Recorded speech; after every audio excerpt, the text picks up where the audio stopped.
Hello friends, welcome to ILA classes, the school of competitive exams. ಇವತ್ತಿನ ಪ್ರಮುಖವಾದಂತಹ current affairs ಟಾಪಿಕ್ಗಳನ್ನು discuss ಮಾಡೋಣ. ಇವತ್ತಿನ ಡಿಸ್ಕಷನನ್ನು ಪ್ರಾರಂಭ ಮಾಡೋದಕ್ಕಿಂತ ಮುಂಚೆ ಕಳೆದ ಸೆಷನ್ನಲ್ಲಿ ಕೇಳಲಾದಂತಹ ಪ್ರಶ್ನೆಯ ಸರಿಯಾದ ಉತ್ತರವನ್ನು ಮೊದಲು ತಿಳಿದುಕೊಳ್ಳೋಣ. ಜಾಗತಿಕ ಆಹಾರ ಭದ್ರತಾ ಸೂಚ್ಯಂಕ 2022ರ ಗ್ಲೋಬಲ್ ಫುಡ್ ಸೆಕ್ಯೂರಿಟಿ ಇಂಡೆಕ್ಸ್ನಲ್ಲಿ ಭಾರತ ಯಾವ ರ್ಯಾಂಕನ್ನು ಪಡೆದುಕೊಂಡಿದೆ ಅಂತ ಪ್ರಶ್ನೆಯನ್ನು ಕೇಳಲಾಗಿತ್ತು. ಆಪ್ಷನ್ಗಳಲ್ಲಿ 45ನೇ ರ್ಯಾಂಕ್, 54ನೇ rank, option C 68, option D 71 ಅಂತ ನೀಡಲಾಗಿತ್ತು. ಸರಿಯಾದ ಉತ್ತರ ಆಪ್ಷನ್ ಸಿ 68ನೇ ಸ್ಥಾನವನ್ನು ಈ ಜಾಗತಿಕ ಆಹಾರ ಭದ್ರತಾ ಸೂಚ್ಯಂಕದಲ್ಲಿ 2022ರ ಆವೃತ್ತಿಯ ಈ ಒಂದು ವರದಿಯಲ್ಲಿ ಭಾರತ ಪಡೆದುಕೊಂಡಿದೆ. So option C 68 right answer ಆಗಿದೆ. ಸೊ ಇತ್ತೀಚೆಗೆ ಬ್ರಿಟನ್ ವಾರಪತ್ರಿಕೆಯಾದಂತಹ ದಿ ಎಕನಾಮಿಸ್ಟ್ ಅನ್ನುವ ಸಂಸ್ಥೆಯಿಂದ ಈ ಜಾಗತಿಕ ಆಹಾರ ಭದ್ರತಾ ಸೂಚ್ಯಂಕ ವರದಿಯ 2022ರ ಆವೃತ್ತಿಯ ಈ ಒಂದು ವರದಿಯನ್ನು ಪಬ್ಲಿಷ್ ಮಾಡಲಾಗಿತ್ತು.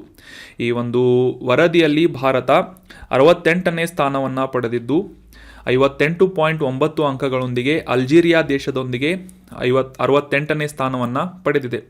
ಸೊ ಇದಕ್ಕೆ ಹಿಂದೆ ಅಂತಂದರೆ ಕಳೆದ ವರ್ಷಕ್ಕೆ ಹೋಲಿಸಿದರೆ 71ನೇ ಸ್ಥಾನದಲ್ಲಿದ್ದಂತಹ ಭಾರತ 3 ರ್ಯಾಂಕ್ಗಳನ್ನು ಬಡ್ತಿ ಪಡೆದಿದ್ದು, ಸೊ 2022ರ ಆವೃತ್ತಿಯ ಈ ಒಂದು ಜಾಗತಿಕ ಆಹಾರ ಭದ್ರತಾ ಸೂಚ್ಯಂಕದ ವರದಿಯಲ್ಲಿ 68ನೇ ರ್ಯಾಂಕನ್ನು ಪಡೆದುಕೊಂಡಿದೆ. ಮೊದಲ ಸ್ಥಾನವನ್ನು ಪಡೆದಂತಹ ಕಂಟ್ರಿ ದೇಶ ಯಾವುದು ಅಂತಂದರೆ ಫಿನ್ಲ್ಯಾಂಡ್ ಆಗಿದೆ. ಸೊ ಈ ಒಂದು ಗ್ಲೋಬಲ್ ಫುಡ್ ಸೆಕ್ಯೂರಿಟಿ ಇಂಡೆಕ್ಸ್ ಕುರಿತಾದಂತಹ ಡೀಟೇಲ್ ಇನ್ಫಾರ್ಮೇಷನನ್ನು ನಾವು ರೀಸೆಂಟಾಗಿ ಡಿಸ್ಕಸ್ ಮಾಡಿದ್ವಿ ಡಿಸೆಂಬರ್ನಲ್ಲಿ. ಸೊ ಅದಕ್ಕೆ ಸಂಬಂಧಪಟ್ಟಂತಹ ಇನ್ಫಾರ್ಮೇಷನನ್ನು ಮತ್ತೊಮ್ಮೆ ರಿವೈಸ್ ಮಾಡಿದ್ವಿ. ಸೊ 68ನೇ ರ್ಯಾಂಕ್ ಅಂತ ಕರೆಕ್ಟಾಗಿ ಆನ್ಸರ್ ಮಾಡಿದಂತಹ ಎಲ್ಲ ಸ್ಟೂಡೆಂಟ್ಸ್ಗಳಿಗೆ ಕಂಗ್ರ್ಯಾಚುಲೇಷನ್ಸ್. ಇದೇ ರೀತಿ ಡಿಸ್ಕಷನ್ನಲ್ಲಿ ಭಾಗವಹಿಸ್ತಾ ಇರಿ, ನಿಮ್ಮ ಆನ್ಸರ್ಗಳನ್ನು ಕಮೆಂಟ್ ಬಾಕ್ಸ್ನಲ್ಲಿ ಕಮೆಂಟ್ ಮಾಡ್ತಾ ಇರಿ ಅಂತ ಹೇಳ್ತಾ ಇವತ್ತಿನ ಪ್ರಶ್ನೆಯನ್ನು ನೋಡೋಣ. ಇವತ್ತಿನ ಪ್ರಶ್ನೆ ಸೈಬರ್ ಸೆಕ್ಯುರಿಟಿಗೆ ಸಂಬಂಧಪಟ್ಟಂತಹ ಪ್ರಶ್ನೆಯಾಗಿದ್ದು, ಈ ಡಾಕ್ಸಿಂಗ್ ಅನ್ನುವ ಕಾನ್ಸೆಪ್ಟನ್ನು ನಾವು ಡೀಟೇಲ್ ಆಗಿ ರೀಸೆಂಟಾಗಿ ಡಿಸ್ಕಸ್ ಮಾಡಿದ್ವಿ. ಸೊ ಅದಕ್ಕೆ ಸಂಬಂಧಪಟ್ಟಂತಹ ಇನ್ಫಾರ್ಮೇಷನನ್ನು ಮತ್ತೊಮ್ಮೆ ರಿವೈಸ್ ಮಾಡೋಣ. ಸೊ ಈ ಕೆಳಗಿನ ಹೇಳಿಕೆಗಳಲ್ಲಿ ಡಾಕ್ಸಿಂಗ್ ಕುರಿತಾದಂತಹ ಮಾಹಿತಿಗೆ ಯಾವುದು ಸೂಕ್ತವಾಗಿದೆ ಅಂತ ಗುರುತಿಸಬೇಕಾಗಿದೆ. ಡಾಕ್ಸಿಂಗ್ ಅಂದರೆ ಏನು ಅಂತ ಕೆಳಗಡೆ ಸ್ಟೇಟ್ಮೆಂಟ್ಗಳನ್ನು ನೀಡಲಾಗಿದ್ದು ಆಪ್ಷನ್ ರೂಪದಲ್ಲಿ ಯಾವುದು ಕರೆಕ್ಟ್ ಆಗಿದೆ ಅಂತ ಗುರುತಿಸಬೇಕಾಗಿದ್ದು, ಈ ಡಾಕ್ಸಿಂಗ್ ಅನ್ನುವುದು ಹೊಸದಾಗಿ GPS ಆಧಾರಿತವಾದಂತಹ ಆನ್ಲೈನ್ ಆಟವಾಗಿದೆ ಅಂತ ಇದೆ. ಆಪ್ಷನ್ 2, ಈ ಡಾಕ್ಸಿಂಗ್ ಅನ್ನುವುದು ಈ ಬಾಕ್ಸಿಂಗ್ ಕ್ರೀಡೆಯಲ್ಲಿ ಬಳಸಲಾಗುವಂತಹ ಪದವಾಗಿದೆ ಅಂತ ಇದೆ. ಆಪ್ಷನ್ 3, ಈ ಡಾಕ್ಸಿಂಗ್ ಅನ್ನುವುದು ಆನ್ಲೈನ್ನಲ್ಲಿ ಒಬ್ಬ ವ್ಯಕ್ತಿಯ ಖಾಸಗಿ ಮಾಹಿತಿಯನ್ನು ಬಹಿರಂಗಪಡಿಸುವುದಾಗಿದೆ ಅಂತ ಆಪ್ಷನ್ 3 ಇದ್ದು, ಆಪ್ಷನ್ 4, ಈ ಮೇಲ್ ಬಾಕ್ಸ್ಗಳಲ್ಲಿ ಸ್ಪೈವೇರ್ ಮೇಲ್ ಆಗಿ ಡಾಕ್ಸಿಂಗನ್ನು ಬಳಸಲಾಗುತ್ತದೆ ಅಂತ ಸೊ ಈ ಡಾಕ್ಸಿಂಗ್ ಕುರಿತಾದಂತಹ ಸ್ಟೇಟ್ಮೆಂಟ್ಗಳನ್ನು ನೀಡಲಾಗಿದೆ. ಸೊ ಈ 4 ಸ್ಟೇಟ್ಮೆಂಟ್ಗಳಲ್ಲಿ ಕರೆಕ್ಟ್ ಆನ್ಸರ್ ಯಾವುದು ಅಂತ ಕಮೆಂಟ್ ಬಾಕ್ಸ್ನಲ್ಲಿ ಕಮೆಂಟ್ ಮಾಡಿ. ಮುಂದಿನ ಸೆಷನ್ನಲ್ಲಿ ಈ ಡಾಕ್ಸಿಂಗ್ ಕುರಿತಾದಂತಹ ಕಾನ್ಸೆಪ್ಟನ್ನು ಡೀಟೇಲ್ ಆಗಿ ಅಂಡರ್ಸ್ಟ್ಯಾಂಡ್ ಮಾಡ್ಕೊಳ್ಳೋದರೊಂದಿಗೆ ಈ ಒಂದು ಆನ್ಸರನ್ನು ಕೂಡ ಅರ್ಥ ಮಾಡ್ಕೊಳ್ಳೋಣ. ILA ಕ್ಲಾಸಸ್ ಧಾರವಾಡನಲ್ಲಿ ಹೊಸ ಬ್ಯಾಚ್ಗಳು ಪ್ರಾರಂಭವಾಗ್ತಾ ಇವೆ. ಹೊಸ KAS, PSI, PC ಬ್ಯಾಚ್ಗಳು ಪ್ರಾರಂಭವಾಗ್ತಾ ಇದ್ದು, ಇಂಟ್ರೆಸ್ಟ್ ಇರುವಂತಹ ಅಭ್ಯರ್ಥಿಗಳು ILA ಕ್ಲಾಸಸ್ ಗಟ್ಟು ಸ್ಕ್ವೇರ್ ಬಿಲ್ಡಿಂಗ್ನ ಸಪ್ತಾಪುರ ಬ್ರಾಂಚ್ಗೆ ಭೇಟಿ ನೀಡುವುದರ ಮೂಲಕ ಅಡ್ಮಿಷನ್ ಮಾಡ್ಕೋಬಹುದು. ನಿಮ್ಮ ಯಾವುದೇ ಕ್ವೇರೀಸ್ಗಳು ಇದ್ದರೆ ಕೆಳಗೆ ತಿಳಿಸಲಾದಂತಹ ಕಾಂಟ್ಯಾಕ್ಟ್ ನಂಬರನ್ನು ಸಂಪರ್ಕಿಸುವುದರ ಮೂಲಕ ಕ್ವೇರೀಸ್ಗಳನ್ನು ಕ್ಲಿಯರ್ ಮಾಡಿಕೊಂಡು ಅಡ್ಮಿಷನ್ ಮಾಡ್ಕೋಬಹುದಾಗಿದೆ. ಕಾಂಟ್ಯಾಕ್ಟ್ ನಂಬರ್ 9353312470 ಅಂತ. ಇನ್ನೂ ಹೆಚ್ಚಿನ ಮಾಹಿತಿಗಾಗಿ ಈ ಕೆಳಗಿನ ಕಾಂಟ್ಯಾಕ್ಟ್ ನಂಬರ್ಗೆ ಸಂಪರ್ಕಿಸಿ. ನಮ್ಮ ಯೂಟ್ಯೂಬ್ ಚಾನಲ್ಗೆ ಹೊಸದಾಗಿ ಭೇಟಿ ನೀಡ್ತಾ ಇದ್ದರೆ ಸಬ್ಸ್ಕ್ರೈಬ್ ಮಾಡಿ, ಬೆಲ್ ಐಕಾನನ್ನು ಕ್ಲಿಕ್ ಮಾಡಿ. ಇದರಿಂದ ನಾವು ಅಪ್ಲೋಡ್ ಮಾಡುವಂಥ ಎಲ್ಲ ವಿಡಿಯೋಗಳ ನೋಟಿಫಿಕೇಷನ್ಗಳನ್ನು ನೀವು ಇನ್ಸ್ಟಂಟಾಗಿ ಪಡ್ಕೋಬಹುದಾಗಿದೆ. ಈಗ ಡಿಸ್ಕಸ್ ಮಾಡ್ತಾ ಇರುವಂತಹ ಕರೆಂಟ್ ಅಫೇರ್ಸ್ ನೋಟ್ಸ್ಗಳನ್ನು ಫ್ರೀಯಾಗಿ ಡೌನ್ಲೋಡ್ ಮಾಡಿಕೊಳ್ಳಲು ನಮ್ಮ ಟೆಲಿಗ್ರಾಮ್ ಚಾನಲ್ ILA ಕ್ಲಾಸಸನ್ನು ಸಬ್ಸ್ಕ್ರೈಬ್ ಮಾಡಿ. ಇನ್ನು ಇವತ್ತಿನ ಆರ್ಟಿಕಲ್ಗೆ ಸಂಬಂಧಪಟ್ಟಂತಹ ಮೊದಲ ಪ್ರಶ್ನೆ ಏನು ಅಂತಂದರೆ, ಈ ಆರ್ಟಿಫಿಷಿಯಲ್ ಇಂಟೆಲಿಜೆಂಟ್ ಅಥವಾ ಕೃತಕ ಬುದ್ಧಿಮತ್ತೆಯ ಸಹಾಯದಿಂದ ಈ ಆಧಾರ್ ಮಿತ್ರ ಅನ್ನುವ ಚಾಟ್ ಬಾಟ್ ವ್ಯವಸ್ಥೆಯನ್ನು ಪ್ರಾರಂಭ ಮಾಡಲಾಗಿದೆ. ಸೊ ಯಾವ ಸಂಸ್ಥೆಯಿಂದ ಈ ಆಧಾರ್ ಮಿತ್ರ ಅನ್ನುವ ಚಾಟ್ ಬಾಟನ್ನು ಪ್ರಾರಂಭ ಮಾಡಲಾಗಿದೆ ಅಂತ ಪ್ರಶ್ನೆ ಇದೆ. ಆಪ್ಷನ್ಗಳಲ್ಲಿ UIDAI, option 2 CDAC, option 3 ICAR, option 4 DRDO ಅಂತ ಇದೆ. ಸರಿಯಾದ ಉತ್ತರ option 1 UIDAI, unique identification authority of India ಅಥವಾ ಭಾರತದ ವಿಶಿಷ್ಟ ಗುರುತಿನ ಪ್ರಾಧಿಕಾರ ಅನ್ನುವ ಸಂಸ್ಥೆಯಿಂದ ಈ ಆಧಾರ್ ಮಿತ್ರ ಅನ್ನುವ ಚಾಟ್ ಬಾಟ್ ವ್ಯವಸ್ಥೆಯನ್ನು, ಈ ಕೃತಕ ಬುದ್ಧಿಮತ್ತೆ ಆಧಾರಿತವಾದಂತಹ ಚಾಟ್ ಬಾಟ್ ವ್ಯವಸ್ಥೆಯನ್ನು ಪ್ರಾರಂಭ ಮಾಡಲಾಗಿದೆ. ಸೊ ಅದರ ಹೆಸರು ಆಧಾರ್ ಮಿತ್ರ ಅಂತ. Option 1 is right answer. ಮೊದಲಿಗೆ ಈ ಕಾಂಟೆಕ್ಸ್ಟನ್ನು ಅರ್ಥ ಮಾಡ್ಕೊಳ್ಳೋದಾದರೆ, ಆಗಲೇ ಡಿಸ್ಕಸ್ ಮಾಡಿದ ಹಾಗೆ ಈ ಆಧಾರ್ ಕಾರ್ಡ್ಗೆ ಸಂಬಂಧಿಸಿದಂತಹ ಪ್ರಶ್ನೆಗಳಿಗೆ ಉತ್ತರವನ್ನು ಆಟೋಮೆಟಿಕ್ ಆಗಿ ನೀಡುವಂತಹ ಉದ್ದೇಶದಿಂದ ಭಾರತೀಯ ವಿಶಿಷ್ಟ ಗುರುತಿನ ಪ್ರಾಧಿಕಾರ ಸಂಸ್ಥೆಯಿಂದ ಈ ಆಟೋಮೆಟಿಕ್ ಚಾಟ್ ಬಾಟ್ ಅನ್ನುವ ವ್ಯವಸ್ಥೆಯನ್ನು ಆಧಾರ್ ಮಿತ್ರ ಅನ್ನುವ ಹೆಸರಿನಲ್ಲಿ ಪ್ರಾರಂಭ ಮಾಡಲಾಗಿದೆ. ಸೊ ಹೀಗಾಗಿ ಈ ಆಧಾರ್ ಮಿತ್ರ ಕುರಿತಾದಂತಹ ಚಾಟ್ ಬಾಟ್ ಕುರಿತಾದಂತಹ ಕೆಲವೊಂದಿಷ್ಟು ಪ್ರಮುಖ ಮಾಹಿತಿಗಳನ್ನು ಡಿಸ್ಕಸ್ ಮಾಡೋದಾದರೆ, ಕ್ವಶನ್ನಲ್ಲಿ ಡಿಸ್ಕಸ್ ಮಾಡಿದ ಹಾಗೆ ಇದು ಇಂಟೆಲಿಜೆನ್ಸ್ ಅಂದರೆ ಆರ್ಟಿಫಿಷಿಯಲ್ ಇಂಟೆಲಿಜೆನ್ಸ್ ಮತ್ತು ಮಷೀನ್ ಲರ್ನಿಂಗ್ ಅನ್ನುವ ತಂತ್ರಜ್ಞಾನದ ಆಧಾರದ ಮೇಲೆ ಪ್ರಾರಂಭ ಮಾಡಲಾದಂತಹ ಒಂದು ಚಾಟ್ ಬಾಟ್ ಆಗಿದೆ. ಸೊ ಇದರ ಹೆಸರು ಆಧಾರ್ ಮಿತ್ರ ಅಂತ. ಇದನ್ನು ಸ್ಥಾಪನೆ ಮಾಡಿದಂತಹ ಸಂಸ್ಥೆ ಹೆಸರು ಭಾರತೀಯ ವಿಶಿಷ್ಟ ಗುರುತಿನ ಪ್ರಾಧಿಕಾರ ಅಥವಾ UIDAI.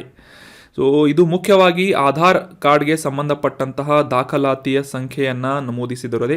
ಸೊ PVC ಕಾರ್ಡನ್ನು ಪಡೆಯುವಂತಹ ಅದರ ಒಂದು ಸ್ಥಿತಿ ಆಗಿರ್ಬೋದು, ಅದರ ಒಂದು ಸ್ಟೇಟಸ್ ಆಗಿರ್ಬೋದು, ಅದನ್ನು ಪಡೆದುಕೊಳ್ಳಬಹುದು. ಮತ್ತು ಈ ಒಂದು ಆಧಾರ್ ದಾಖಲಾತಿಗೆ ಸಂಬಂಧಪಟ್ಟಂತಹ ಕಂಪ್ಲೇಂಟ್ಸ್ಗಳಿಗೆ ಸಂಬಂಧಪಟ್ಟಂತಹ ಪ್ರಶ್ನೆಗಳಿಗೆ ಉತ್ತರಿಸುವಂತಹ ಸಾಮರ್ಥ್ಯವನ್ನು ಈ ಆಧಾರ್ ಮಿತ್ರ ಅನ್ನುವ ಚಾಟ್ ಬಾಟ್ ಹೊಂದಿದೆ. ಸೊ ಗ್ರಾಹಕರು ಯಾವುದೇ ರೀತಿಯಾದಂತಹ ಇನ್ಫಾರ್ಮೇಷನ್ಗಳನ್ನು ಇಂಗ್ಲೀಷ್ ಮತ್ತು ಹಿಂದಿ ಭಾಷೆಗಳಲ್ಲಿ ಪಡೆಯಬಹುದಾದಂತಹ ಅನುಕೂಲವನ್ನು ಈ ಆಧಾರ್ ಮಿತ್ರ ಅನ್ನುವ ಈ ವ್ಯವಸ್ಥೆಯಲ್ಲಿ ಮಾಡಲಾಗಿದೆ.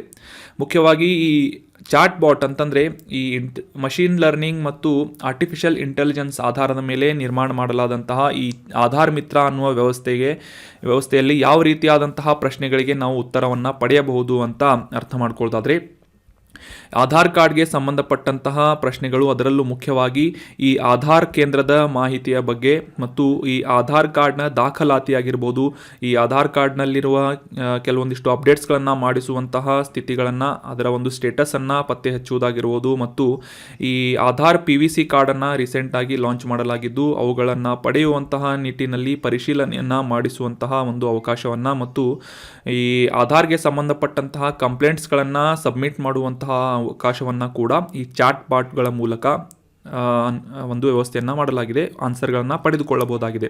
ಸೊ ಯಾವ ರೀತಿಯಾಗಿ ನಾವು ವಾಟ್ಸಪ್ನಲ್ಲಿ ಈ ಒಂದು ಇಮೇಜ್ನಲ್ಲಿ ವಿಡಿಯೋದಲ್ಲಿ ನೋಡುವ ಪ್ರಕಾರ ವಾಟ್ಸಪ್ನಲ್ಲಿ ಯಾವ ರೀತಿಯಾಗಿ ನಾವು ಚಾಟ್ ಮಾಡ್ತೇವೆ, ಆಟೋಮ್ಯಾಟಿಕ್ ಆಗಿ ಆ ಒಂದು ಆನ್ಸರ್ಗಳು ಬರ್ತಾ ಇರುತ್ತೆ. ಈ ಒಂದು ಚಾಟ್ ಬಾಟ್ ಅನ್ನುವ ವ್ಯವಸ್ಥೆಯನ್ನು ಭಾರತದ ವಿಶಿಷ್ಟ ಗುರುತಿನ ಪ್ರಾಧಿಕಾರ ಸಂಸ್ಥೆಯಿಂದ ಪ್ರಾರಂಭ ಮಾಡಲಾಗಿದೆ. ಸೊ ಅಷ್ಟೇ ಅಲ್ಲದೆ ಇನ್ನು ಮುಂದೆ ನಿಮ್ಮ ಆಧಾರ್ ಕಾರ್ಡ್ಗಳನ್ನು ಅಪ್ಡೇಟ್ ಮಾಡುವುದಾಗಿರ್ಬೋದು, ನವೀಕರಿಸುವುದಾಗಿರ್ಬೋದು, ಈ ರೀತಿಯಾದಂತಹ ಕೆಲಸಗಳನ್ನು ಆಧಾರ್ ನೋಂದಣಿ ಕೇಂದ್ರಕ್ಕೆ ಹೋಗಿ ಅಪ್ಡೇಟ್ ಮಾಡುವಂತಹ ಅವಶ್ಯಕತೆ ಇರುವುದಿಲ್ಲ. ಈ ಚಾಟ್ ಬಾಟ್ಗಳ ಮೂಲಕ, ಆಧಾರ್ ಮಿತ್ರ ಅನ್ನುವ ಅಪ್ಲಿಕೇಶನ್ನ ಮೂಲಕ ನೀವು ಈ ಅಪ್ಡೇಟ್ಸ್ಗಳನ್ನು, ಆಧಾರ್ ಕಾರ್ಡ್ಗೆ ಸಂಬಂಧಪಟ್ಟಂಥ ಅಪ್ಡೇಟ್ಸ್ಗಳನ್ನು ಮಾಡಬಹುದಾಗಿದೆ. ಅಷ್ಟೇ ಅಲ್ಲದೆ ಮೂಲ ಆಧಾರ್ ಕಾರ್ಡ್ ಏನಾದರೂ ಕಳೆದು ಹೋದರೆ ನಕಲಿ ಆಧಾರ್ ಕಾರ್ಡ್ ಅಥವಾ ಡುಪ್ಲಿಕೇಟ್ ಆಧಾರ್ ಕಾರ್ಡ್ಗಳನ್ನು ಪಡೆಯಲು ಅಪ್ಲಿಕೇಶನನ್ನು ಕೂಡ ನೀವು ಈ ಚಾಟ್ ಬಾಟ್ಗಳ ಮೂಲಕ, ಆಧಾರ್ ಮಿತ್ರ ಅನ್ನುವ ಚಾಟ್ ಬಾಟ್ಗಳ ಮೂಲಕ ಮಾಡಬಹುದಾಗಿದೆ. ಸೊ ಈ ರೀತಿಯಾದಂತಹ ಸಾಕಷ್ಟು ಅನುಕೂಲಗಳನ್ನು ಈ ಭಾರತೀಯ ವಿಶಿಷ್ಟ ಗುರುತಿನ ಪ್ರಾಧಿಕಾರ ಸಂಸ್ಥೆ ಅಂದರೆ unique identification authority of India ಅಥವಾ UIDAI ಅನ್ನುವ ಸಂಸ್ಥೆಯಿಂದ ಆಧಾರ್ ಮಿತ್ರವನ್ನು ಲಾಂಚ್ ಮಾಡಲಾಗಿದೆ. ಸೊ ಐ ಹೋಪ್ ಈ ವಿಡಿಯೋ ಮತ್ತು ಈ ಒಂದು ಡಿಸ್ಕಷನ್ನಿಂದ ಈ ಆಧಾರ್ ಮಿತ್ರ ಕುರಿತಾದಂತಹ ನಿಮ್ಮ ಎಲ್ಲ ಇನ್ಫಾರ್ಮೇಷನ್ ಕ್ಲಿಯರ್ ಆಯಿತು ಅಂತ ಅನ್ಕೋತೀನಿ. ಇನ್ನು ಮುಂದಿನ ಆರ್ಟಿಕಲ್ಗೆ ಸಂಬಂಧಪಟ್ಟಂತಹ ಪ್ರಶ್ನೆ ಎನ್ವೈರ್ಮೆಂಟ್ಗೆ ಸಂಬಂಧಪಟ್ಟಂತಹ ಪ್ರಶ್ನೆಯಾಗಿದ್ದು, ಈ ಥ್ವೈಟ್ ಗ್ಲೇಸಿಯರ್ ಯಾವ ಖಂಡದಲ್ಲಿದೆ ಅಂತ ಪ್ರಶ್ನೆ ಇದೆ. ಸೊ ಇತ್ತೀಚೆಗೆ ಈ ಥ್ವೈಟ್ ಅನ್ನುವ ಹಿಮನದಿ ಅಥವಾ ಗ್ಲೇಷಿಯರ್ ಅಂತ ಏನು ಕರಿತೇವೆ, ಅದು ರೀಸೆಂಟಾಗಿ ನ್ಯೂಸ್ನಲ್ಲಿತ್ತು. ಸೊ ಇದು ಎಲ್ಲಿ ಲೊಕೇಟ್ ಆಗಿದೆ ಅಂತ ಎಕ್ಸಾಮ್ನಲ್ಲಿ ಪ್ರಶ್ನೆ ಬಂದರೂ ಬರ್ಬೋದು. ಸೊ ಹೀಗಾಗಿ ಅದಕ್ಕೆ ಸಂಬಂಧಪಟ್ಟಂತಹ ಇನ್ಫಾರ್ಮೇಷನನ್ನು ಈ ಒಂದು ಆರ್ಟಿಕಲ್ನಲ್ಲಿ ಡಿಸ್ಕಸ್ ಮಾಡೋಣ. ಅದಕ್ಕಿಂತ ಮುಂಚೆ ಈ ಥ್ವೈಟ್ ಅನ್ನುವ ಹಿಮನದಿ ಯಾವ ಖಂಡದಲ್ಲಿದೆ ಅಂತ ಲೊಕೇಟ್ ಮಾಡಬೇಕಾಗಿದೆ. ಆಪ್ಷನ್ 1 ಯುರೋಪ್ ಖಂಡದಲ್ಲಿ, ಆಪ್ಷನ್ 2 ಏಷ್ಯಾದಲ್ಲಿ, ಆಪ್ಷನ್ 3 ಅಂಟಾರ್ಟಿಕಾ ಖಂಡದಲ್ಲಿ, ಅಥವಾ ಆಪ್ಷನ್ 4 ಅಟ್ಲಾಂಟಿಕ್ ಅಂತ ಇದೆ. ಸೊ ಇಲ್ಲಿ ಆಪ್ಷನ್ಗಳನ್ನು ನೋಡೋದಾದರೆ ಅಟ್ಲಾಂಟಿಕ್ ಇದು ಸಾಗರವಾಗಿದ್ದು ಯಾವುದೇ ರೀತಿಯಾಗಿ ಖಂಡವಾಗಿಲ್ಲ. ಸೊ ಇದನ್ನು ಎಲಿಮಿನೇಟ್ ಮಾಡಿಬಿಡಿ. ಸೊ ಉಳಿದಂತೆ ಯುರೋಪ್, ಏಷ್ಯಾ ಮತ್ತು ಅಂಟಾರ್ಟಿಕಾದಲ್ಲಿ ಕರೆಕ್ಟ್ ಆದಂತಹ ಆನ್ಸರನ್ನು ಗುರುತಿಸಬೇಕಾಗಿದ್ದು, ಕರೆಕ್ಟ್ ಆನ್ಸರ್ ಆಪ್ಷನ್ 3 ಅಂಟಾರ್ಟಿಕಾ ಖಂಡದಲ್ಲಿ ಪ್ರಮುಖವಾಗಿ ಹಿಮಚ್ಛಾದಿತವಾದಂತಹ ಖಂಡವಾದಂತಹ ಈ ಅಂಟಾರ್ಟಿಕಾದಲ್ಲಿ ಈ ಥ್ವೈಟ್ ಅನ್ನುವ ಹಿಮನದಿ ಲೊಕೇಟ್ ಆಗಿದೆ. ಸೊ ರೀಸೆಂಟಾಗಿ ಈ ಥ್ವೈಟ್ ಅನ್ನುವ ಹಿಮನದಿ ನ್ಯೂಸ್ನಲ್ಲಿ ಯಾಕೆ ಇತ್ತು ಅಂತ ಕಾಂಟೆಕ್ಸ್ಟನ್ನು ಅರ್ಥ ಮಾಡ್ಕೊಳ್ಳೋದಾದರೆ, ಈ ಒಂದು ಅಂಟಾರ್ಟಿಕಾದಲ್ಲಿರುವಂತಹ ಥ್ವೈಟ್ ಹಿಮನದಿಯನ್ನು ಅಧ್ಯಯನ ಮಾಡಿದಂತಹ ವಿಜ್ಞಾನಿಗಳಿಂದ ಕೆಲವೊಂದಿಷ್ಟು ಮಾಹಿತಿಗಳನ್ನು ಪಬ್ಲಿಷ್ ಮಾಡಲಾಗಿದ್ದು, ಅದರಲ್ಲಿ ಮುಖ್ಯವಾಗಿ ಈ ಹವಾಮಾನ ಬದಲಾವಣೆಯಿಂದಾಗಿ ತಾಪಮಾನ ಹೆಚ್ಚುತ್ತಿರುವಂತಹ ಸಂದರ್ಭದಲ್ಲಿ ಈ ಬಿಸಿಯಾದಂತಹ ನೀರು ಈ ಹಿಮನದಿಯ ಮೇಲೆ ಹರಿಯುವಂತಹ ಒಂದು ಹೆಚ್ಚಿನ ಸ್ಥಿತಿಗಳು ಏರ್ಪಾಡಾಗ್ತಾ ಇರೋದ್ರಿಂದ ಈ ಹಿಮನದಿ ಕರಗ್ತಾ ಇದೆ, ಹೆಚ್ಚಿನ ತೀವ್ರವಾದಂತಹ ವೇಗದಲ್ಲಿ ಕರಗ್ತಾ ಇದೆ ಅಂತ ನ್ಯೂಸ್ನಲ್ಲಿ ಬಂದಿತ್ತು. ಹೀಗಾಗಿ ಅಂಟಾರ್ಟಿಕಾದಲ್ಲಿರುವಂತಹ ಟ್ವೈಟ್ ಅನ್ನುವ ಗ್ಲೇಷಿಯರ್ ಕುರಿತಾದಂತಹ ಕೆಲವೊಂದಿಷ್ಟು ಪ್ರಮುಖ ಮಾಹಿತಿಗಳನ್ನು ಈ ಒಂದು ಆರ್ಟಿಕಲ್ನಲ್ಲಿ ಡಿಸ್ಕಸ್ ಮಾಡೋಣ. ಈ ಟ್ವೈಟ್ ಅನ್ನುವ ಗ್ಲೇಷಿಯರ್ ಅಥವಾ ಹಿಮನದಿಗೆ ಡೂಮ್ಸ್ ಡೇ ಗ್ಲೇಷಿಯರ್ ಅಂತ ಕೂಡ ಕರೆಯುತ್ತಾರೆ. ಈ ಒಂದು ವಿಡಿಯೋದಲ್ಲಿ ನೋಡೋ ಪ್ರಕಾರ ಈ ಡೂಮ್ಸ್ ಡೇ ಗ್ಲೇಷಿಯರ್ ಅಂತ ಕೂಡ ಈ ಒಂದು ಟ್ವೈಟ್ ಗ್ಲೇಷಿಯರನ್ನು ಕರೀತಾರೆ. ಇದರ ಲೊಕೇಶನ್ನನ್ನು ನೋಡೋದಾದರೆ ಪಶ್ಚಿಮ ಅಂಟಾರ್ಟಿಕಾ ಖಂಡದಲ್ಲಿ ಇದು ವೇಗವಾಗಿ ಚಲಿಸುತ್ತಿರುವಂತಹ ಕರಗುತ್ತಿರುವಂತಹ ಒಂದು ಹಿಮನದಿಯಾಗಿ ಗುರುತಿಸಿಕೊಳ್ಳುತ್ತೆ. ಸಾಕಷ್ಟು ದೊಡ್ಡ ಪ್ರಮಾಣದಂತಹ ಈ ಒಂದು ಹಿಮನದಿಯಾಗಿ ಈ ಒಂದು ಟ್ವೈಟ್ ಗ್ಲೇಷಿಯರ್ ಗುರುತಿಸಿಕೊಳ್ತಾ ಇದ್ದು, ಗ್ರೇಟ್ ಬ್ರಿಟನ್ನ ಗಾತ್ರದ ಪ್ರದೇಶವನ್ನು ಈ ಟ್ವೈಟ್ ಗ್ಲೇಷಿಯರ್ ಹೊಂದಿದೆ. ಸುಮಾರು 120 ಕಿಲೋಮೀಟರ್ ಅಗಲವಾದಂತಹ ಹಿಮಗಡ್ಡೆ ಅಥವಾ ಈ ಗ್ಲೇಷಿಯರನ್ನು ಈ ಟ್ವೈಟ್ ಗ್ಲೇಷಿಯರನ್ನಾಗಿ ಅಂಟಾರ್ಟಿಕಾದಲ್ಲಿ ಗುರುತಿಸಲಾಗುತ್ತದೆ. ಪ್ರಮುಖವಾಗಿ ಈ ಹವಾಮಾನ ಬದಲಾವಣೆ ಮತ್ತು ಈ ಓಷಿಯನ್ ಸರ್ಕ್ಯುಲೇಷನ್ ಅಂತ ಏನು ಕರಿತೇವೆ, ಸಾಗರ ಪರಿಚಲನೆಯ ಬದಲಾವಣೆಗಳಲ್ಲಿ ಕಂಡುಬಂದಂತಹ ಕೆಲವೊಂದಿಷ್ಟು ಪ್ರತಿಕ್ರಿಯೆಯಿಂದಾಗಿ ಈ ಹಿಮನದಿ ಸಾಕಷ್ಟು ವೇಗವಾಗಿ ತನ್ನ ಹಿಮವನ್ನು ಕಳೆದುಕೊಳ್ತಾ ಇದೆ ಅಂತ ಈ ಒಂದು ಅಧ್ಯಯನದ ಪ್ರಕಾರ ವಿಜ್ಞಾನಿಗಳು ಪಬ್ಲಿಷ್ ಮಾಡಿದ್ದಾರೆ. ವಾರ್ಷಿಕವಾಗಿ ಈ ಒಂದು ಅಧ್ಯಯನದ ಪ್ರಕಾರ ಈ ಹಿಮನದಿಯಿಂದ 50 ಶತಕೋಟಿ ಟನ್ಗಳಷ್ಟು ಮಂಜುಗಡ್ಡೆ ಈ ಒಂದು ಟ್ವೈಟ್ ಗ್ಲೇಷಿಯರ್ ಕಳೆದುಕೊಳ್ತಾ ಇದೆ ಮತ್ತು ಈ ವಾರ್ಷಿಕ ಸಮುದ್ರ ಮಟ್ಟದ ಏರಿಕೆ, ತಾಪಮಾನ ಹೆಚ್ಚಳದಿಂದಾಗಿ ಈ ಸಮುದ್ರ ಮಟ್ಟ ಕೂಡ ಹೆಚ್ಚಾಗ್ತಾ ಇದೆ ಅಂತ ನಾವು ನ್ಯೂಸ್ನಲ್ಲಿ ಓದ್ತಾ ಇರ್ತೇವೆ. ವಾರ್ಷಿಕವಾಗಿ ಈ ಸಮುದ್ರ ಮಟ್ಟದ ಏರಿಕೆಯಲ್ಲಿ 4% ಕಾಂಟ್ರಿಬ್ಯೂಷನ್ ಅನ್ನು ಈ ಟ್ವೈಟ್ ಗ್ಲೇಷಿಯರ್ ಕರಗುವುದರಿಂದ ನಾವು ಕಾಣ್ತಾ ಇದ್ದೇವೆ ಅಂತ ಅಧ್ಯಯನದ ಪ್ರಕಾರ ತಿಳಿದು ಬಂದಿದೆ. ಇದನ್ನು ಸಿಂಪಲ್ ಆಗಿ ಉದಾಹರಣೆಯಾಗಿ ತಿಳ್ಕೊಳ್ಳೋದಾದರೆ, ವಾರ್ಷಿಕವಾಗಿ 100 ಸೆಂಟಿಮೀಟರ್ಗಳಷ್ಟು ಈ ಸಮುದ್ರ ಮಟ್ಟ ಹೆಚ್ಚಾದರೆ ಅದರಲ್ಲಿ 4 ಸೆಂಟಿಮೀಟರ್ನಷ್ಟು ನೀರಿನ ಪ್ರಮಾಣ ಏನಿರುತ್ತೆ ಈ ಟ್ವೈಟ್ ಗ್ಲೇಷಿಯರ್ ಅನ್ನುವ ಈ ಒಂದು ಹಿಮನದಿ ಕರಗುವಿಕೆಯಿಂದಾದಂತಹ ನೀರಿನ ಪ್ರಮಾಣದಿಂದ 4 ಸೆಂಟಿಮೀಟರ್ನಷ್ಟು ಹೆಚ್ಚಾಗ್ತಾ ಇದೆ ಅಂತ ಸಿಂಪಲ್ ಎಕ್ಸಾಂಪಲನ್ನು ನಾವು ಅಂಡರ್ಸ್ಟ್ಯಾಂಡ್ ಮಾಡ್ಕೋಬೋದಾಗಿದೆ. 65 ಸೆಂಟಿಮೀಟರ್ಗಳಷ್ಟು ಈ ಸಮುದ್ರ ಮಟ್ಟವನ್ನು ಜಾಗತಿಕವಾಗಿ ಹೆಚ್ಚಿಸುವಂತಹ ಸಾಮರ್ಥ್ಯದ ಪ್ರಮಾಣವನ್ನು, ಅಂದರೆ ಅಷ್ಟು ಪ್ರಮಾಣದ ನೀರನ್ನು ಈ ಟ್ವೈಟ್ ಗ್ಲೇಷಿಯರ್ ಹೊಂದಿದೆ ಅಂತ ರೆಕಾರ್ಡ್ ಮಾಡಲಾಗಿದೆ. 1990ರ ದಶಕದ ಅಂತ್ಯದಿಂದ ಈ ಒಂದು 14 ಕಿಲೋಮೀಟರ್ಗಳಷ್ಟು, ಅಂದರೆ ಸದ್ಯಕ್ಕೆ 120 ಕಿಲೋಮೀಟರ್ಗಳಷ್ಟು ಅಗಲವಾದಂತಹ ಈ ಟ್ವೈಟ್ ಅನ್ನುವ ಹಿಮನದಿ ಏನಿದೆ 14 ಕಿಲೋಮೀಟರ್ಗಳಷ್ಟು ತನ್ನ ವಿಸ್ತೀರ್ಣವನ್ನು ಅಥವಾ ತನ್ನ ಅಗಲವನ್ನು ಸೈಜನ್ನು ಕಳೆದುಕೊಂಡಿದೆ ಅಂತ ಈ ಒಂದು ಇನ್ಫಾರ್ಮೇಷನ್ನಲ್ಲಿ ರೆಕಾರ್ಡ್ ಮಾಡಲಾಗಿದೆ. Exam point of view important ಇರುವುದು ಈ ಗ್ಲೇಷಿಯರ್ಸ್ಗಳು ಅಂದರೆ ಏನು ಅಂತ ತಿಳ್ಕೊಳ್ಳಿ. ಗ್ಲೇಷಿಯರ್ಸ್ ಅಂತಂದರೆ ಹಿಮನದಿಗಳು ಅಂತ. ಯಾವ ರೀತಿಯಾಗಿ ಜಾಗತಿಕ ತಾಪಮಾನ ಏರಿಕೆಯಿಂದ ಮತ್ತು ಈ ಹವಾಮಾನ ಬದಲಾವಣೆಯ ಕಾರಣದಿಂದಾಗಿ ಈ ಗ್ಲೇಷಿಯರ್ಗಳು ಅಥವಾ ಹಿಮನದಿಗಳು ಕರಗ್ತಾ ಇವೆ, ಇದರಿಂದ ಆಗ್ತಾ ಇರುವಂತಹ ಪರಿಣಾಮಗಳು ಏನು ಅಂತ ಕೂಡ ತಿಳ್ಕೊಳ್ಳಿ. ಅಷ್ಟೇ ಅಲ್ಲದೆ ಈ ಒಂದು ಟ್ವೈಟ್ ಗ್ಲೇಷಿಯರ್ ಲೊಕೇಟ್ ಆದಂತಹ ಜಾಗ ಯಾವುದು ಅಂತಂದರೆ ಪಶ್ಚಿಮ ಅಂಟಾರ್ಟಿಕಾ ಖಂಡದ ಪ್ರದೇಶದಲ್ಲಿ ಈ ಟ್ವೈಟ್ ಅನ್ನುವ ಹಿಮನದಿ ಲೊಕೇಟ್ ಆಗಿದೆ.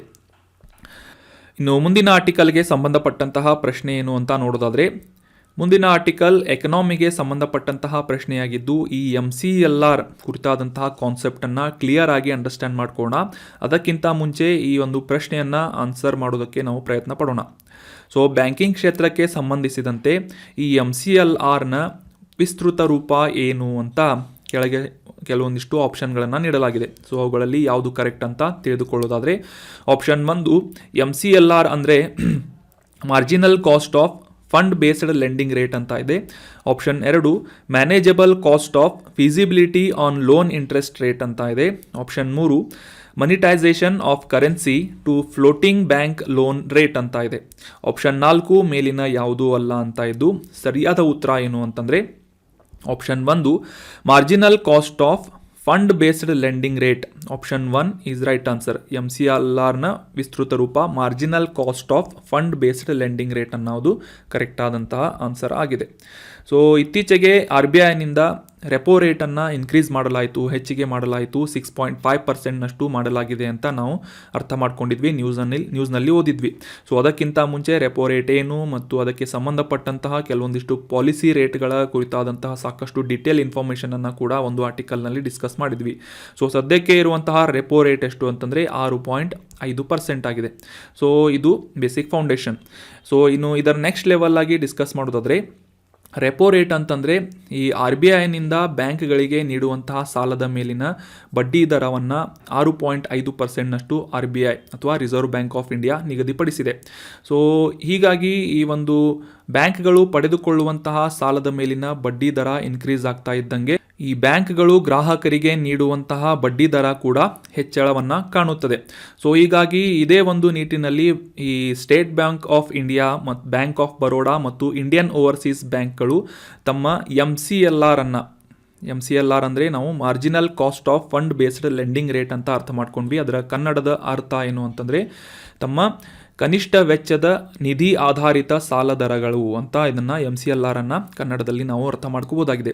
ಸೊ MCLR 15 ಬೇಸಿಸ್ ಪಾಯಿಂಟ್ಸ್ಗಳಷ್ಟು ಇನ್ಕ್ರೀಸ್ ಮಾಡಲಾಗಿದೆ ಅಂತ ಈ ಮೂರು ಬ್ಯಾಂಕ್ಗಳಿಂದ ರೀಸೆಂಟ್ ಆದಂತಹ ಒಂದು ಮಾಹಿತಿಯನ್ನು ನ್ಯೂಸ್ನಲ್ಲಿ ನಾವು ಓದಿದ್ವಿ.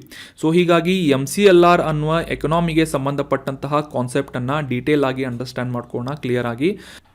ಈ ವಾಣಿಜ್ಯ ಬ್ಯಾಂಕ್ಗಳು ಗ್ರಾಹಕರಿಗೆ ನೀಡುವಂತಹ ಸಾಲದಲ್ಲಿ ಸಾಧ್ಯವಾಗುವಷ್ಟು ಕಡಿಮೆಯಾದಂತಹ ಕನಿಷ್ಠವಾದಂತಹ ಬಡ್ಡಿ ದರವನ್ನು ಈ MCLR ಅಂತ ಗುರುತಿಸಲಾಗುತ್ತದೆ. ಫಾರ್ ಎಕ್ಸಾಂಪಲ್, ಈ MCLRನಲ್ಲಿ ನಿಗದಿಪಡಿಸಿದಂತಹ ಈ ಬಡ್ಡಿ ದರಕ್ಕಿಂತ ಕಡಿಮೆ ಬಡ್ಡಿ ದರದಲ್ಲಿ ಏನಾದರೂ ಸಾಲವನ್ನು ಗ್ರಾಹಕರಿಗೆ ನೀಡಿದರೆ ಆ ಬ್ಯಾಂಕ್ಗಳು ದಿವಾಳಿಯಾಗುವಂತಹ ಸಾಧ್ಯತೆಗಳು ಹೆಚ್ಚಾಗಿರುತ್ತೆ. ಸೊ ಹೀಗಾಗಿ it is the minimum interest rate below which no bank is permitted to lend the money. So simple ಆಗಿ ಅಂಡರ್ಸ್ಟ್ಯಾಂಡ್ ಮಾಡ್ಕೊಂಡ್ರಿ ಅಂತ ಅರ್ಥ ಮಾಡ್ಕೋತೀನಿ. ಈ ಗ್ರಾಹಕರು ಸಾಲದ ಮರುಪಾವತಿಗೆ ಉಳಿದಿರುವಂತಹ ಅವಧಿಯನ್ನು ಅದರ ಮೇಲೆ ಡಿಪೆಂಡ್ ಮಾಡಿ ಅವಲಂಬಿಸಿ ಈ ಬ್ಯಾಂಕ್ಗಳು ತಮ್ಮ ಆಂತರಿಕವಾಗಿ ಈ MCLR ಅಥವಾ ನಿಧಿ ಆಧಾರಿತ ಸಾಲ ದರದ ಕನಿಷ್ಠ ವೆಚ್ಚವನ್ನು ಇದರ ದರವನ್ನು ನಿರ್ಧಾರ ಮಾಡುತ್ತದೆ.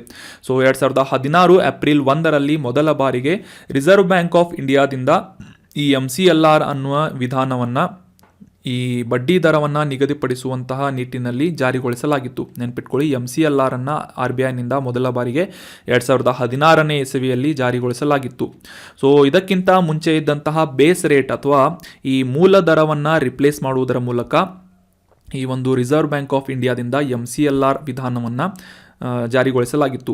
ಈ ಬೇಸ್ ರೇಟ್ ಅಥವಾ ಈ ಮೂಲ ದರದ ಸ್ಟ್ರಕ್ಚರ್ ಏನಿದೆ ಇದು 2010 ಜುಲೈನಿಂದ ಜಾರಿಯಲ್ಲಿತ್ತು. ಸೊ ಇದನ್ನು ರಿಪ್ಲೇಸ್ ಮಾಡುವುದರೊಂದಿಗೆ 2016ರಲ್ಲಿ MCLR ಮೆಥಡಾಲಜಿಯನ್ನು ರಿಸರ್ವ್ ಬ್ಯಾಂಕ್ ಆಫ್ ಇಂಡಿಯಾದಿಂದ ಜಾರಿಗೊಳಿಸಲಾಗಿತ್ತು.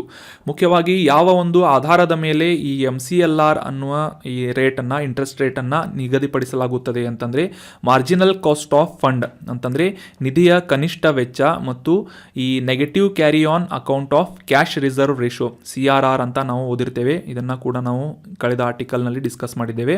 So negative carry on account of cash reserve ratio ಅಥವಾ CRR ನಗದು ಮೀಸಲು ಅನುಪಾತದ ಖಾತೆಯಲ್ಲಿ ಋಣಾತ್ಮಕವಾದಂತಹ ಕ್ಯಾರಿಯನ್ನು ಮತ್ತು ಇದರ ನಿರ್ವಹಣಾ ವೆಚ್ಚಗಳು ಅಂತಂದರೆ ಆಪರೇಟಿಂಗ್ ಕಾಸ್ಟ್ಗಳನ್ನು ಮತ್ತು ಈ ಟೆನರ್ ಪ್ರೀಮಿಯಂ ಅಂತಂದರೆ ಈ ಕಂತಿನ ಒಂದು ಟೆನರನ್ನು ಆಧರಿಸಿ ಈ MCLR ಬ್ಯಾಂಕ್ಗಳಿಂದ ಆಂತರಿಕವಾಗಿ ನಿರ್ಧಾರ ಪಡಿಸಲಾಗುತ್ತದೆ. ಸೊ ಈ ರೀತಿಯಾಗಿ ಕ್ಯಾಲ್ಕುಲೇಟ್ ಮಾಡಲಾದಂತಹ ಇಂಟ್ರೆಸ್ಟ್ ರೇಟನ್ನು ಅದಕ್ಕಿಂತ ಹೆಚ್ಚಿನ ಇಂಟ್ರೆಸ್ಟ್ ರೇಟನ್ನು ಈ ಗ್ರಾಹಕರಿಗೆ ಬಡ್ಡಿಯ ಸಾಲವನ್ನು ನೀಡುವುದಕ್ಕೆ ಫಿಕ್ಸ್ ಮಾಡಲಾಗುತ್ತದೆ. ಸೊ ಈ MCLRಗಿಂತ ಕಡಿಮೆಯಾದಂತಹ ಬಡ್ಡಿ ದರದಲ್ಲಿ ಸಾಲವನ್ನು ನೀಡಿದಂತಹ ಸಂದರ್ಭದಲ್ಲಿ ಆ ಬ್ಯಾಂಕ್ಗಳು ದಿವಾಳಿಯಾಗುವಂತಹ ಸಾಧ್ಯತೆಗಳು ಹೆಚ್ಚಾಗಿರುತ್ತೆ. ಸೊ ಹೀಗಾಗಿ RBIನಿಂದ ಈ ಒಂದು MCLR ಜಾರಿಗೊಳಿಸಲಾಗಿತ್ತು. ಸೊ ಅಷ್ಟೇ ಅಲ್ಲದೆ ಈ ಒಂದು ಬೇಸ್ ರೇಟ್ ಅಂತಂದರೆ ಇದಕ್ಕೆ ಸಂಬಂಧಪಟ್ಟಂತಹ ಇದಕ್ಕಿಂತ ಮುಂಚೆ ಜಾರಿಯಲ್ಲಿದ್ದಂತಹ ಬೇಸ್ ರೇಟ್ ಏನು ಅಂತ ತಿಳ್ಕೊಳ್ಳೋದಾದರೆ ಇದನ್ನು RBIನಿಂದ ನಿರ್ಧಾರ ಮಾಡಲಾಗಿತ್ತು. ಸೊ ಇದು ಏನು ಅಂತಂದರೆ minimum interest rate set by RBI below which Indian banks are not permitted to lend to their customers ಅಂತಂದರೆ ಈ ಬ್ಯಾಂಕ್ಗಳನ್ನು ರಕ್ಷಿಸುವಂತಹ ಒಂದು ಉದ್ದೇಶವನ್ನು ಇಟ್ಕೊಂಡು RBIನಿಂದ 2010ರಲ್ಲಿ ಜುಲೈನಲ್ಲಿ ಈ ಮೂಲ ದರ ಅಥವಾ ಬೇಸ್ ರೇಟನ್ನು ನಿಗದಿಪಡಿಸಲಾಗಿತ್ತು. ಸೊ ಇದಕ್ಕಿಂತ ಕಡಿಮೆ ಪ್ರಮಾಣದ ಬಡ್ಡಿ ದರದಲ್ಲಿ ಯಾವುದೇ ಬ್ಯಾಂಕ್ಗಳು ಸಾಲವನ್ನು ನೀಡಬಾರದು ಅಂತ ಒಂದು ಆದೇಶವನ್ನು RBIನಿಂದ ನೀಡಲಾಗಿತ್ತು.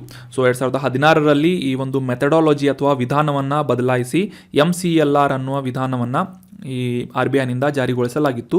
ಸೊ ಇದರಿಂದ ಯಾವ ರೀತಿಯಾಗಿ ಅನುಕೂಲ ಆಗುತ್ತೆ ಅಂತಂದರೆ, ಬ್ಯಾಂಕ್ ಮತ್ತು ಗ್ರಾಹಕರಿಗೆ ಇಬ್ಬರಿಗೂ ಕೂಡ ಈ ಒಂದು MCLR ಅನ್ನುವ ಮೆಥಡಾಲಜಿಯಿಂದ ಸಹಾಯ ಆಗುತ್ತೆ. ಯಾವ ರೀತಿ ಅಂತಂದರೆ, ಗ್ರಾಹಕರಿಗೆ ಯಾವ ರೀತಿಯಾಗಿ ಅನುಕೂಲ ಆಗುತ್ತೆ ಅಂತಂತಂದರೆ, ಸೊ ಈ ಬ್ಯಾಂಕ್ಗಳು ಹೆಚ್ಚಿನ ಪ್ರಮಾಣದ ಬಡ್ಡಿ ದರವನ್ನು ವಸೂಲಿ ಮಾಡದೇ ಇರುವಂತೆ ನೋಡಿಕೊಳ್ಳಲು RBIನಿಂದ ಈ ಒಂದು ಮೆಥಡಾಲಜಿಯನ್ನು ನೀಡಲಾಗಿದ್ದು, ಈ ಒಂದು ಕರೆಕ್ಟಾಗಿ ಈ ಮೇಲೆ ತಿಳಿಸಲಾದಂತಹ ಮಾರ್ಜಿನಲ್ ಕಾಸ್ಟ್ ಆಫ್ ಫಂಡ್ ಆಗಿರ್ಬೋದು, ಇತರ ಈ 4 ಕಂಪೋನೆಂಟ್ಸ್ಗಳನ್ನು ಆಧಾರವಾಗಿಟ್ಕೊಂಡು MCLR ಅನ್ನು ಕ್ಯಾಲ್ಕುಲೇಟ್ ಮಾಡಲಾಗುತ್ತೆ. ಸೊ ಈ ರೀತಿಯಾಗಿ ಸೈಂಟಿಫಿಕಲಿ ಕ್ಯಾಲ್ಕುಲೇಟ್ ಮಾಡಲಾದಂತಹ ಈ ಒಂದು ವಿಧಾನದಿಂದ ಗ್ರಾಹಕರಿಗೂ ಕೂಡ ಒಂದು ನ್ಯಾಯೋಚಿತವಾದಂತಹ ಬಡ್ಡಿಯಲ್ಲಿ ಈ ಸಾಲಗಳು ದೊರೆಯುತ್ತವೆ. ಅಷ್ಟೇ ಅಲ್ಲದೆ ಈ MCLRಕ್ಕಿಂತ ಕಡಿಮೆ ಪ್ರಮಾಣದ ಒಂದು ಇಂಟ್ರೆಸ್ಟ್ ರೇಟ್ನಲ್ಲಿ ಸಾಲವನ್ನು ನೀಡದೇ ಇರುವಂತೆ ಈ ಬ್ಯಾಂಕ್ಗಳು ಅಥವಾ RBI ನೋಡಿಕೊಳ್ಳುವ ಒಂದು ಅನುಕೂಲವನ್ನು ಮೆಥಡನ್ನು ಈ MCLR ಅನ್ನುವ ರೂಪದಲ್ಲಿ ಜಾರಿಗೊಳಿಸಿತ್ತು. ಸೊ ಸದ್ಯಕ್ಕೆ ಈ RBIನಿಂದ ನಿರ್ಧಾರ ಮಾಡಲಾದಂತಹ MCLR ಎಷ್ಟಿದೆ ಅಂತಂದರೆ 7.5%ನಿಂದ 8.4% ಎಷ್ಟಿದ್ದು, ಬೇಸ್ ರೇಟ್ ಅಥವಾ ಮೂಲ ದರ ಎಷ್ಟಿದೆ ಅಂತಂದರೆ 8.65%ನಿಂದ 9.4% ಇದೆ.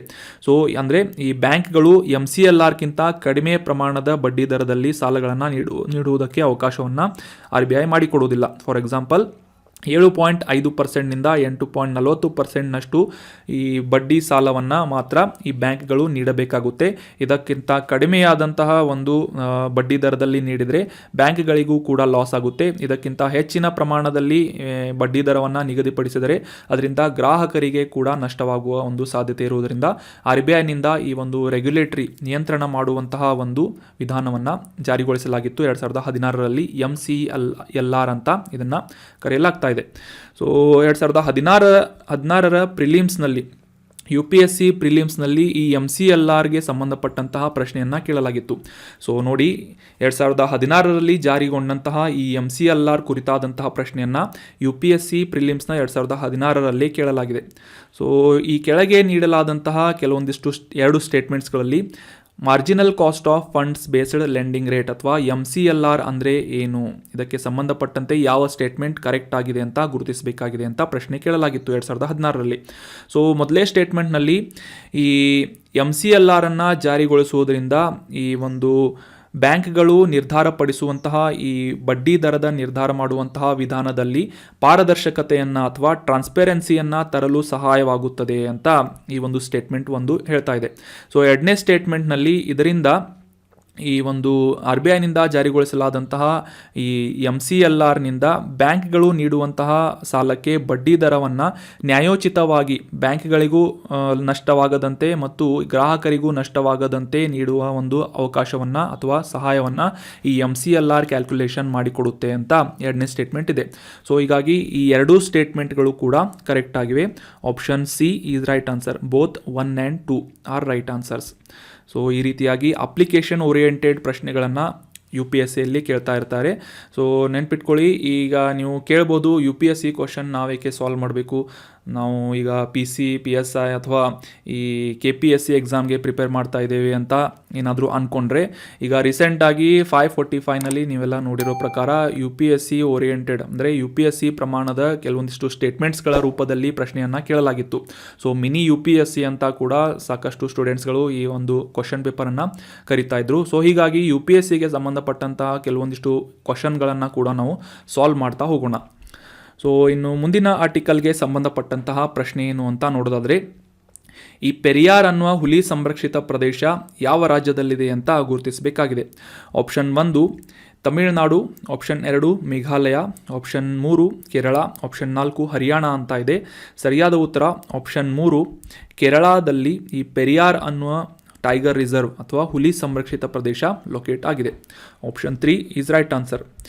ರೀಸೆಂಟಾಗಿ ಈ ಪೆರಿಯಾರ್ ಹುಲಿ ಸಂರಕ್ಷಿತ ಪ್ರದೇಶ ನ್ಯೂಸ್ನಲ್ಲಿ ಯಾಕೆ ಇತ್ತು ಅಂತ ಕಾಂಟೆಕ್ಸ್ಟನ್ನು ಅರ್ಥ ಮಾಡ್ಕೊಳ್ಳೋದಾದರೆ, ಈ ಅರಣ್ಯ ಇಲಾಖೆಯಿಂದ ಪೆರಿಯಾರ್ ಹುಲಿ ಸಂರಕ್ಷಿತ ಪ್ರದೇಶದಲ್ಲಿ ಒಂದು ಪಕ್ಷಿ ಸಮೀಕ್ಷೆಯನ್ನು ಅಥವಾ ಬರ್ಡ್ ಸೆನ್ಸಸನ್ನು ಕಂಡಕ್ಟ್ ಮಾಡಲಾಗಿತ್ತು.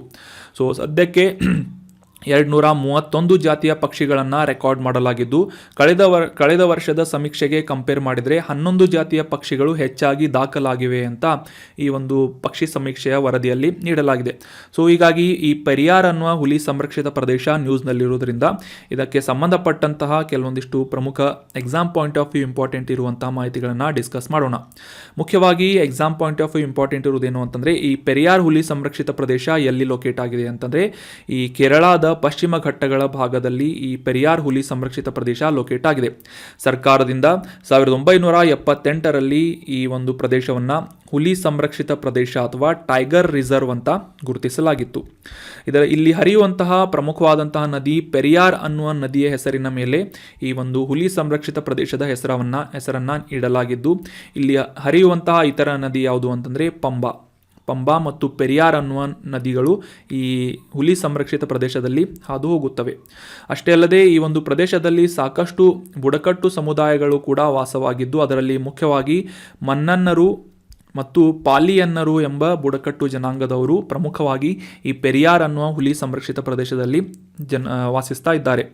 ಇಲ್ಲಿ ಕಂಡುಬರುವಂತಹ ವೈವಿಧ್ಯಮಯವಾದಂತಹ ಒಂದು ಸಸ್ಯ ಸಂಕುಲದಲ್ಲಿ ಪ್ರಮುಖವಾಗಿ ಉಷ್ಣವಲಯದ ನಿತ್ಯ ಹರಿದ್ವರ್ಣದ ಕಾಡುಗಳಿಗೆ ಸಂಬಂಧಪಟ್ಟಂತಹ ಮರಗಳನ್ನು ನಾವು ಕಾಣಬಹುದಾಗಿದ್ದು, ಅರೆ ನಿತ್ಯ ಹರಿದ್ವರ್ಣ ಮತ್ತು ತೇವಾಂಶವುಳ್ಳಂತಹ ಪತನಶೀಲ ಎಲೆ ಉದುರುವಂತಹ ಕಾಡುಗಳಿಗೆ ಸಂಬಂಧಪಟ್ಟಂತಹ ಗಿಡಗಳನ್ನು ನಾವು ಈ ಪೆರಿಯಾರ್ ಹುಲಿ ಸಂರಕ್ಷಿತ ಪ್ರದೇಶದಲ್ಲಿ ಕಾಣಬಹುದಾಗಿದೆ. ಅಷ್ಟೇ ಅಲ್ಲದೆ 171ಕ್ಕೂ ಹೆಚ್ಚು ಜಾತಿಯ ಹುಲ್ಲಿನ ಪ್ರಭೇದಗಳನ್ನು ನಾವು ಈ ಹುಲಿ ಸಂರಕ್ಷಿತ ಪ್ರದೇಶದಲ್ಲಿ ಕಾಣಬಹುದಾಗಿದೆ. ಇನ್ನು ಇಲ್ಲಿ ಕಂಡುಬರುವಂತಹ ಕೆಲವೊಂದಿಷ್ಟು ಪ್ರಮುಖ ಪ್ರಾಣಿಗಳ ಹೆಸರನ್ನು ನೋಡೋದಾದರೆ, ಆನೆಗಳು, ಕಾಡು ಹಂದಿಗಳು, ಸಾಂಬಾರ್, ಗೌರ್, ಇಲಿ ಜಿಂಕೆ ಅಥವಾ ಹಾಗ್ ಡೀರ್ ಅಂತ ಕರಿತೇವೆ, ಡೋಲ್ ಅಥವಾ ಬಾರ್ಕಿಂಗ್ ಡೀರ್ ಅಂತ, ಇಂಡಿಯನ್ ವೈಲ್ಡ್ ಡಾಗ್, ಟೈಗರ್, ಈ ರೀತಿಯಾದಂತಹ ಸಾಕಷ್ಟು ವಿಶೇಷವಾದಂತಹ ಸಸ್ತನಿಗಳನ್ನು ನಾವು ಇಲ್ಲಿ ಕಾಣಬಹುದಾಗಿದೆ. ಅಷ್ಟೇ ಅಲ್ಲದೆ ಪ್ರಮುಖವಾಗಿ 4 ಜಾತಿಯ ಪ್ರೈಮೇಟ್ಗಳನ್ನು ಈ ಪೆರಿಯಾರ್ ಹುಲಿ ಸಂರಕ್ಷಿತ ಪ್ರದೇಶದಲ್ಲಿ ನಾವು ಗುರುತಿಸಬಹುದಾಗಿದ್ದು, ಈ ಲಯನ್ ಟೇಲ್ಡ್ ಮೊಕಾಕ್ ಅಥವಾ ಸಿಂಹಬಾಲದ ಮೊಕಾಕ್ ಆಗಿರ್ಬೋದು, ಇದು ಈ ಮಂಗನ ಜಾತಿಗೆ ಪ್ರಭೇದಕ್ಕೆ ಸಂಬಂಧಪಟ್ಟಂತಹ ಒಂದು ಪ್ರಾಣಿ. ನೀಲಗಿರಿ ಲಂಗೂರ್, ಗೀಸ್ ಗೋಲ್ಡನ್ ಲಂಗೂರ್, ಕಾಮನ್ ಲಂಗೂರ್ ಮತ್ತು ಬಾನೆಟ್ ಮೊಕಾಕ್ ಅನ್ನುವ ಪ್ರಮುಖವಾದಂತಹ ಪ್ರೈಮೇಟ್ಸ್ಗಳನ್ನು ನಾವು ಇಲ್ಲಿ ಕಾಣಬಹುದಾಗಿದೆ. ಅಷ್ಟೇ ಅಲ್ಲದೆ ಅಳಿವಿನಂಚಿನಲ್ಲಿರುವಂತಹ ನೀಲಗಿರಿ ಟಹರ್ ಅನ್ನುವ ಪ್ರಾಣಿಯನ್ನು ಕೂಡ, ಆಡಿನ ಜಾತಿಗೆ ಸಂಬಂಧಪಟ್ಟಂತಹ ಈ ಒಂದು ಪ್ರಾಣಿ ನೀಲಗಿರಿ ಟಹರ್ ಅಂತ, ಸೊ ಇದು ಕೂಡ ಈ ಪೆರಿಯಾರ್ ಹುಲಿ ಸಂರಕ್ಷಿತ ಪ್ರದೇಶದಲ್ಲಿ ವಾಸಿಸಿರುವುದನ್ನು ನಾವು ರೆಕಾರ್ಡ್ ಮಾಡಿದ್ದೇವೆ. So that was about detail information of Periyar ಹುಲಿ ಸಂರಕ್ಷಿತ ಪ್ರದೇಶ ಅಥವಾ ಪೆರಿಯಾರ್ ಟೈಗರ್ ರಿಸರ್ವ್. ಇದು ಕೇರಳದ ಪಶ್ಚಿಮ ಭಾಗದಲ್ಲಿ ಲೊಕೇಟ್ ಆಗಿದೆ. ಇನ್ನು ಮುಂದಿನ ಆರ್ಟಿಕಲ್ಗೆ ಸಂಬಂಧಪಟ್ಟಂತಹ ಪ್ರಶ್ನೆ ಏನು ಅಂತ ನೋಡೋದಾದರೆ, ITBP ಪಡೆಗಳನ್ನು ಈ ಕೆಳಗಿನ ಯಾವ ವರ್ಷದಲ್ಲಿ ಸ್ಥಾಪನೆ ಮಾಡಲಾಯಿತು? ಇಂಡೋ ಟಿಬೆಟ್ ಬಾರ್ಡರ್ ಪೊಲೀಸ್ ಅಂತ ITBPಯ ಫುಲ್ ಫಾರ್ಮ್ ಆಗಿದೆ. ಸೊ ಈ ಒಂದು ಸಶಸ್ತ್ರ ಪಡೆಗಳನ್ನು ಯಾವ ವರ್ಷದಲ್ಲಿ ಸ್ಥಾಪನೆ ಮಾಡಲಾಯಿತು ಅಂತ ಪ್ರಶ್ನೆ ಇದ್ದು, ಆಪ್ಷನ್ಗಳಲ್ಲಿ 1950, ಆಪ್ಷನ್ 2 1937, ಆಪ್ಷನ್ 3 1962 ಅಥವಾ ಆಪ್ಷನ್ 4 1988 ಅಂತ ಇದೆ. ಸರಿಯಾದ ಉತ್ತರ ಆಪ್ಷನ್ 3 1962ನೇ ಇಸ್ವಿಯಲ್ಲಿ ITBPಯನ್ನು ರೈಸ್ ಮಾಡಲಾಯಿತು. So ITBP raising day 1962. So ಇತ್ತೀಚೆಗೆ ITBP ನ್ಯೂಸ್ನಲ್ಲಿ ಯಾಕೆ ಬಂದಿತ್ತು, ಕಾಂಟೆಕ್ಸ್ಟ್ನಲ್ಲಿ ಯಾಕಿತ್ತು ಅಂತ ಅರ್ಥ ಮಾಡ್ಕೊಳ್ಳೋದಾದರೆ, ನಮ್ಮ ಈ ಭದ್ರತಾ ಕ್ಯಾಬಿನೆಟ್ ಕಮಿಟಿ ಅಥವಾ ಕ್ಯಾಬಿನೆಟ್ ಕಮಿಟಿ ಆನ್ ಸೆಕ್ಯುರಿಟಿಗೆ ಸಂಬಂಧಪಟ್ಟಂತಹ ಈ ಒಂದು ಸ್ಟೇಟ್ಮೆಂಟ್ ಅಥವಾ ನ್ಯೂಸು, ಇಂಡೋ ಟಿಬೆಟ್ ಬಾರ್ಡರ್ ಪೊಲೀಸ್ನಲ್ಲಿ 7 ಬಟಾಲಿಯನ್ಗಳನ್ನು, ಹೊಸ ಬಟಾಲಿಯನ್ಗಳನ್ನು ಹೆಚ್ಚಿಸಬೇಕು ಅಂತ ಈ ಒಂದು ಕ್ಯಾಬಿನೆಟ್ನಿಂದ ನಿರ್ಧಾರ ಮಾಡಲಾಗಿದೆ. ಸೊ ಇದಕ್ಕೆ ಅಪ್ರೂವಲನ್ನು ಕೂಡ ನೀಡಲಾಗಿದೆ ಅಂತ ನ್ಯೂಸ್ನಲ್ಲಿ ಬಂದಿತ್ತು. ಸೊ ಹೀಗಾಗಿ ಇಂಡೋ ಟಿಬೆಟ್ ಬಾರ್ಡರ್ ಪೊಲೀಸ್ಗೆ ಸಂಬಂಧಪಟ್ಟಂತಹ ಕೆಲವೊಂದಿಷ್ಟು ಪ್ರಮುಖ ಮಾಹಿತಿಗಳನ್ನು ಈ ಒಂದು ಆರ್ಟಿಕಲ್ನಲ್ಲಿ ಡಿಸ್ಕಸ್ ಮಾಡೋಣ. ಮುಖ್ಯವಾಗಿ ಈ ಭಾರತದ ಕೇಂದ್ರ ಸಶಸ್ತ್ರ ಪೊಲೀಸ್ ಪಡೆಗಳಲ್ಲಿ ಒಂದಾಗಿ ಇಂಡೋ ಟಿಬೇಟಿಯನ್ ಬಾರ್ಡರ್ ಪೊಲೀಸನ್ನು ಕೂಡ ಗುರುತಿಸಲಾಗುತ್ತದೆ.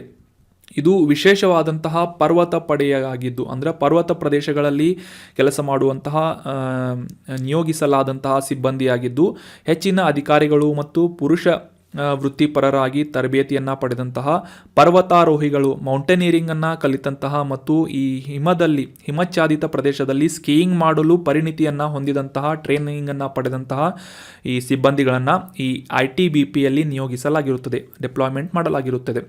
1962ರ ಈ ಚೀನಾ ಭಾರತದ ಯುದ್ಧದ ಹಿನ್ನೆಲೆಯಲ್ಲಿ ಈ ಇಂಡೋ ಟಿಬೆಟ್ ಬಾರ್ಡರ್ ಪೊಲೀಸನ್ನು ITBPಯನ್ನು 1962ರಲ್ಲಿ ಸ್ಥಾಪನೆ ಮಾಡಲಾಗಿತ್ತು, ಇವರನ್ನು ರೈಸ್ ಮಾಡಲಾಗಿತ್ತು.